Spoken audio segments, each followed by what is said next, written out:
সবাইকে আরেকবার স্বাগত হবো আমাদের অ্যান্টিকন সিকোয়েন্সিং এবং মেটাজিনোমিক্স কোর্সের সেকেন্ড ভিডিওটিতে।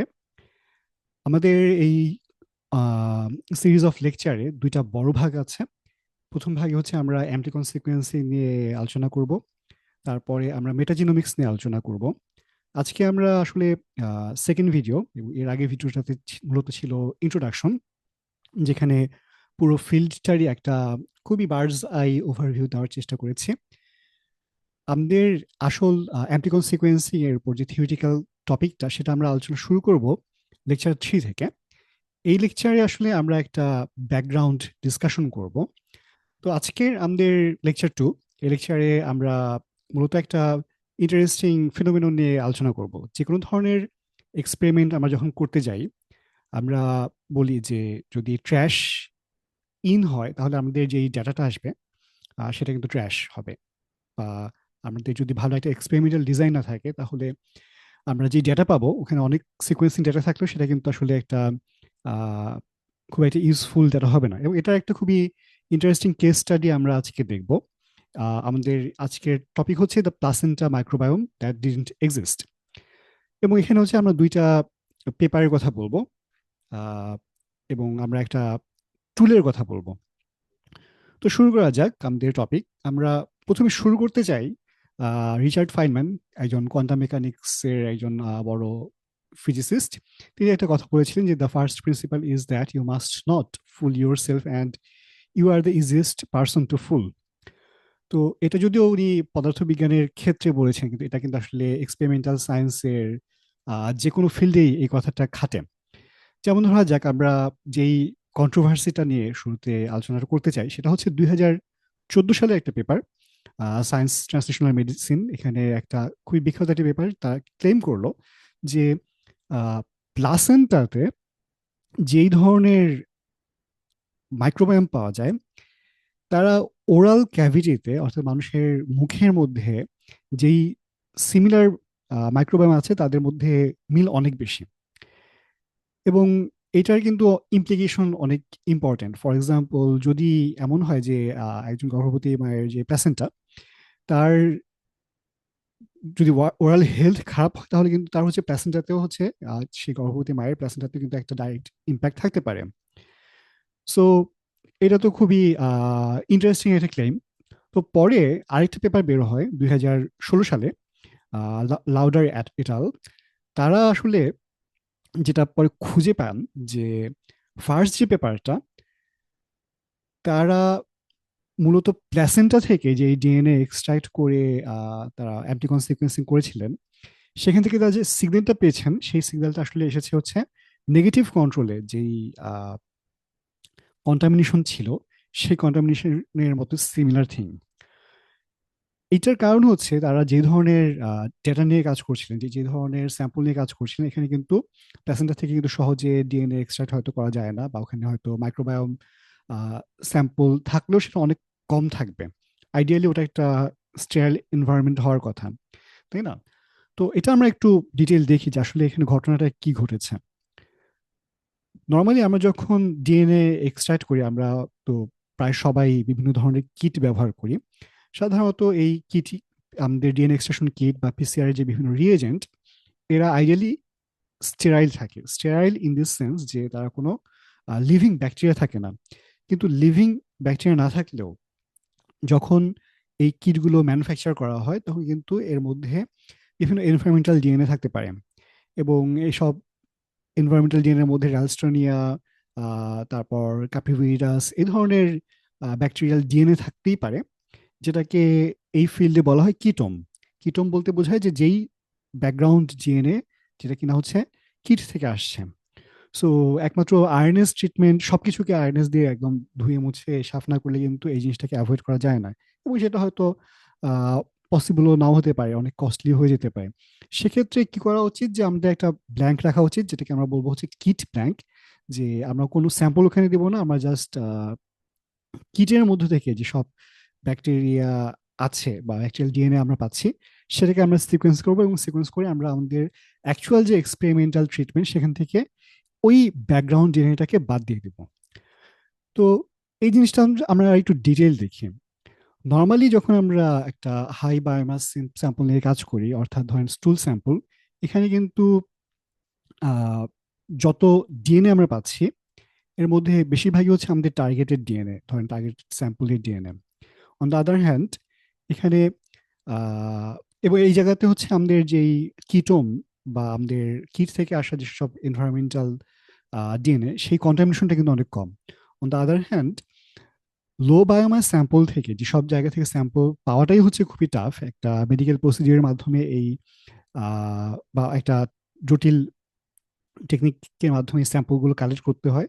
সেখানে তো আসলে DNA sample, original DNA sample আসলে অনেক কম থাকে এবং হচ্ছে এখানে কন্টামিনেশন থাকার চান্সটা অনেক বেশি।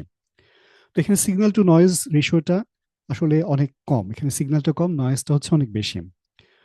এখন এটাকে আমরা কিভাবে ডিফাইন করতে পারি? নর্মালি হাই বায়োমাস স্যাম্পল বলতে আমরা যেটা বুঝি ওরাল স্যাম্পল, স্টুল স্যাম্পল বা স্কিন স্যাম্পল, এবং এখানে দেখা যায় যে আমরা 10^9 সেলস পার গ্রাম পাচ্ছি। এবং এখানে এখানে যদি হচ্ছে আমরা এক্সপেরিমেন্টাল ব্ল্যাঙ্ক ব্যবহার নাও করি, ফর এক্সাম্পল, বা আমরা কিট ব্ল্যাঙ্ক যদি আমরা ব্যবহার নাও করি, সেটা সাধারণত সমস্যা হয় না, বিকজ আমাদের সিগন্যালটা এখানে এতই বেশি, মানে 9 ম্যাগনিটিউডস হায়ার, সেভার ম্যাগনিটিউডস হায়ার, যেখানে আসলে কিটোম যে স্যাম্পলটা এটা আসলে ব্যাকগ্রাউন্ড নয়েজ হিসেবে চলে যায়, সো এখানে কন্ট্রিবিউশন অনেক negligible. On the other hand, lungs, placenta, blood, এসব স্যাম্পলসে হয়তো আমরা 10^4 সেলস পার গ্রাম, এবং এখানে ব্যাকটেরিয়াল ডিএনএ অনেক স্পার্স। এবং এই স্পার্স ব্যাকটেরিয়াল ডিএনএতে আমাদের কিট থেকে যেই ডিএনএটাই আসুক না কেন, ওটা যত ছোটই হোক না কেন, সেটা কিন্তু আমাদের যে টার্গেট ডিএনএ, ব্যাকটেরিয়াল ডিএনএ, এটার সাথে কম্পিট করবে সিকোয়েন্সিং করার সময়। তো এটাই হচ্ছে আমাদের এই প্রবলেমটা তৈরি করে। তো এখানে একটা থ্রেশহোল্ড সাধারণত ধরা হয় যে 10 পিকোগ্রাম পার মাইক্রোলিটার অফ ডিএনএ, যেটা কিনা কিটোন থেকে আসে। এবং যদি আমার টার্গেট থেকে এর চাইতেও কম স্যাম- আমার টার্গেট স্যাম্পল থেকে যদি এর চাইতেও কম ডিএনএ আসে, তাহলে সেটা আসলে কিটের থেকে যে ডিএনএটা আসছে সেটার সাথে কিন্তু কম্পিট কম্পিটিশনে পারবে না। এখানে যদি আপনার সঠিক কন্ট্রোল না থাকে, তাহলে কিন্তু আসলে এসেনশিয়ালি আপনি ইউর সিকুয়েন্সিং দ্য রিএজেন্টস। তো সাধারণত আহ ধরা যাক, যদি আপনি একটা স্যাম্পল সিকোয়েন্সিং করলেন, সিকোয়েন্সিং করে দেখলেন যে আসলে আপনি এমন কিছু ব্যাকটেরিয়া বা এমন কিছু ট্যাগস এখানে দেখা যাচ্ছে যেটা কিন্তু আপনি এক্সপেক্ট করছেন না, ফর এক্সাম্পল র্যালস্টোনিয়া, কাপিভিরাস, ইত্যাদি ইত্যাদি। এবং সাধারণত এই ধরনের ব্যাকটেরিয়াগুলো দেখা যায় যে তারা দেয়ার হলমার্ক অফ রিএজেন্ট কন্টামিনেশন, এবং এদেরকে যদি আপনি আপনার স্যাম্পলে দেখেন সিকোয়েন্সিং করার পরে, তাহলে আপনার সতর্ক হওয়া উচিত যে আসলে আপনি ঠিকমতো এক্সপেরিমেন্ট ডিজাইনটা ঠিক ছিল কিনা। দরকার হয় হয়তো এক্সপেরিমেন্ট রিপিট করা লাগতে পারে। তো এই এক্সপেরিমেন্ট গুলোকে কিভাবে সাজানো উচিত? ফর এক্সাম্পল, আপনার একটা এক্সট্রাকশন ব্ল্যাঙ্ক থাকা উচিত। এক্সট্রাকশন ব্ল্যাঙ্ক বলতে বোঝায় যে ডিএনএ যখন আমরা এক্সট্রাক্ট করি, তখন হচ্ছে জাস্ট ওই কিট থেকে কি কি ডিএনএ আসছে, এনভায়রনমেন্টাল ডিএনএ, সেটা আমরা জানার জন্য জাস্ট একটা এমটি টিউবকে আমরা প্রসেস করতে পারি। তারপর পিসিআর করার সময় পিসিআর থেকে কি কি কন্ট্রিবিউশন আসে, এটার জন্য আমরা একটা পিসিআর নেগেটিভ আমরা ইউজ করি। এছাড়া হচ্ছে আমরা যেই রুমে কাজ করছি, বা আমরা যদি একটা ক্লিন রুমে কাজ করি, কিংবা হচ্ছে যদি আমরা হুডে কাজ করি, তাহলে হচ্ছে আহ, আমরা সোয়াব নিতে পারি এনভায়রনমেন্টাল থেকে, আমরা হচ্ছে আশেপাশ থেকে স্কিন ফ্লেক্স বা ডাস্ট এগুলো নিয়ে আমরা ডিএনএ এক্সট্রাক্ট করে সেটাকে আমরা এক্সপেরিমেন্টাল ব্যাংক হিসাবে ব্যবহার করতে পারি। তো সাধারণত আপনার যদি ডিএনএ ইল্ড অনেক বেশি হয় আপনার স্যাম্পলে, সেটা হয়তো এত বিভিন্ন ধরনের কন্ট্রোল ব্যবহার করা নাও লাগতে পারে, কিন্তু একটু লো বায়োম্যাস স্যাম্পলের ক্ষেত্রে আমাদের এই বিষয়টা আরো সতর্কভাবে দেখতে হবে। এখন সমস্যাটা কোথায়? দেখা যায় যখন আমরা একটা অ্যান্টিকন সিকোয়েন্সিং করি, তখন কিন্তু আমাদের যখন মাল্টিপল স্যাম্পলস থাকে, কন্ট্রোল ভার্সেস ট্রিটমেন্ট, যেটা আমরা চেষ্টা করি যে সব স্যাম্পল তো আসলে ইকুয়ালি সেম ডেপথে সিকোয়েন্স হয় না। হয়তো স্যাম্পল এ 5,000 রিড সিকোয়েন্স হয়েছে, স্যাম্পল বি হয়তো 10,000 রিড স্যাম্পল হয়েছে। সো অনেক ক্ষেত্রে যেটা করা হয় যে আমরা রেয়ারিফাইড করি, আমরা র্যান্ডমলি এমনভাবে প্রত্যেকটা স্যাম্পল থেকে রিডগুলোকে সাব স্যাম্পল করি, যাতে সবারই সিমিলার ডেপথ থাকে, অর্থাৎ স্যাম্পল এ এবং স্যাম্পল বি দুটারই যাতে 5,000 রিডস থাকে। এখন ইনিশিয়ালি যদি আমাদের ডিএনএ স্যাম্পল অনেক বেশি থাকে, এটা কোনো ইস্যু না। কিন্তু যখন আমাদের ডিএনএ স্যাম্পলটা অনেক বেশি হয়, সরি, ডিএনএ স্যাম্পল যদি অনেক কম হয়, তখন আমাদের, বা যদি ইনিশিয়ালি দুইটার স্যাম্পলের মধ্যে, স্যাম্পল এ এবং স্যাম্পল বি এর মধ্যে যেই অ্যামাউন্ট অফ ডিএনএ এখানে আসছে, যদি এরা সিমিলার না হয়, তাহলে স্যাম্পল এ এবং স্যাম্পল বি দুইটাকে কিন্তু সিকোয়েন্সিং করার পরে দেখা যাবে যে আইডেন্টিক্যাল মনে হচ্ছে, যে তাদের রেশিও প্রায় সেম। অলদো আমাদের হয়তো এখানকার ইনপুট ডিএনএর পরিমাণ হয়তো সেম না। সো এটা একটা প্রবলেম এখানে। ফর এক্সাম্পল, আমাদের দুইটা কেস দেখানো হয়েছে, যে একটা হাই লোড আর একটা কন্টামিনেটেড। একটাতে কোনো কন্টামিনেশন হয়তো অনেক কম, বাট যেহেতু আমাদের ইনপুটটা অনেক বেশি, ইনপুট ডিএনএ অনেক বেশি, সো এটা ম্যাটার করে না। অন দ্য আদার হ্যান্ড, আমাদের আরেকটাতে ইনপুট ডিএনএ এত কম যে এখানে কন্টামিনেশনটা যখন আমরা স্ট্যাগড বার প্লট হিসেবে রিপ্রেজেন্ট করি, তখন দেখা যাচ্ছে যে এটা 50% হিসেবে দেখাচ্ছে।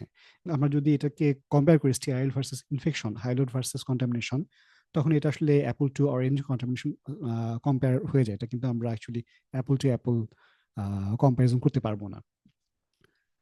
সো এখানে কিভাবে আমাদের অন্যান্য সলিউশন আছে, ফর এক্সাম্পল আমরা আর কিছু এক্সপেরিমেন্টাল টেকনিক অবলম্বন করতে পারি।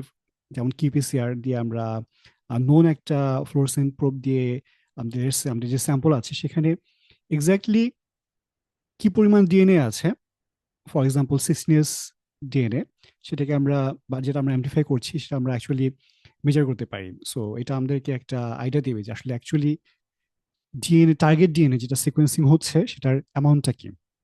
এবং আমার কন্টামিনেশন ভার্সেস, আমরা এখানে ফর এক্সাম্পল কন্টামিনেশন স্টেরাইল এবং ইনফেকশন হাইলোড, এখানে যদি আমাদের কিউপিসআর এর অ্যাকচুয়াল ডিএনএ ভ্যালুটা থাকে, তখন কিন্তু আমরা জিনিসটাকে এই 50% রেশিওটাকে আমরা অ্যাকচুয়ালি ওয়েট করতে পারবো। ওয়েট বলতে হচ্ছে আমরা এই রেশিওটাকে অ্যাডজাস্ট করতে পারবো যে তাদের অ্যাকচুয়াল ডিএনএ অ্যামাউন্ট দিয়ে। এটা ছাড়া হচ্ছে এখন বিভিন্ন কিট পাওয়া যায় যেখানে known amount of synthetic DNA থাকে, মক কমিউনিটি থাকে।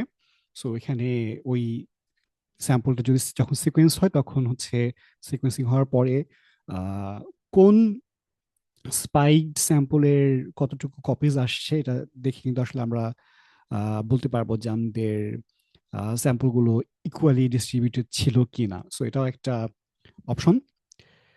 এটা ছাড়াও কিছু আহ, ধরা যাক আমাদের যখন হচ্ছে আমরা, এটা গেলে তো হচ্ছে আমাদের let's a low DNA low DNA স্যাম্পলের কথা। এখন ধরা যাক আমাদের সিকোয়েন্স করা হয়ে গেছে, এবং হচ্ছে আমাদের এখানে আমরা জানি যে এখানে নো ম্যাটার হোয়াট কিছু না কিছু কন্টামিনেশন তো থাকবেই। তো ইউজুয়ালি কিছু টুল আছে, যেমন হচ্ছে সোর্স ট্র্যাকার। এরা হচ্ছে বলতে পারে যে আপনার এই স্যাম্পলের কোন ডিএনএটা কোন ধরনের স্যাম্পল থেকে আসার সম্ভাবনা বেশি। এটা কি এক্সট্রাকশন কিট, এটা কি হিউম্যান স্কিন, এটা কি আউটডোর এয়ার, অ্যাটসেট্রা অ্যাটসেট্রা, এই ধরনের কিছু আমরা টুল ইউজ করতে পারি। সোর্স ট্র্যাকার একটা একটা বেজিয়ান স্ট্যাটিস্টিক্স ব্যবহার ব্যবহার করে। তো কি টেক ওয়েটা হচ্ছে এখানে, যে আমাদের সবসময় একটা ভালো এক্সপেরিমেন্ট ডিজাইন করতে হবে আমাদের অ্যাকচুয়ালি সিকোয়েন্সিংটা করার আগে। আমাদের ডিএনএ কনসেন্ট্রেশনটা প্রতিটা স্যাম্পলের জন্যই জানা থাকতে হবে।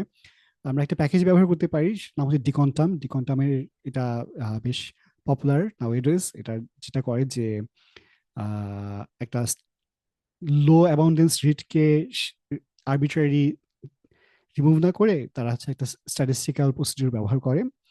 এবং ফার্স্ট যে আমরা স্টোরিটা বললাম, যে লাউডার এটাল যেটাকে ডিবাঙ্ক করেছেন, এটা আমাদের দেখতে হবে যে ফর এক্সাম্পল যেসব অর্গানে মাইক্রোস থাকার কথা না, সেখানে আমরা মাইক্রোস পাচ্ছি, তা হচ্ছে আবার ওরাল মাইক্রোবায়োমের মতো। সো এই ধরনের ক্ষেত্রে এক্সট্রা অর্ডিনারি ক্লেমের ক্ষেত্রে কিন্তু এক্সট্রা অর্ডিনারি এভিডেন্স লাগবে, এবং এটাকে ক্ষেত্রে আমাদের আরো স্ট্রিক্ট কন্টামিনেশন কন্ট্রোল কিন্তু লাগবে।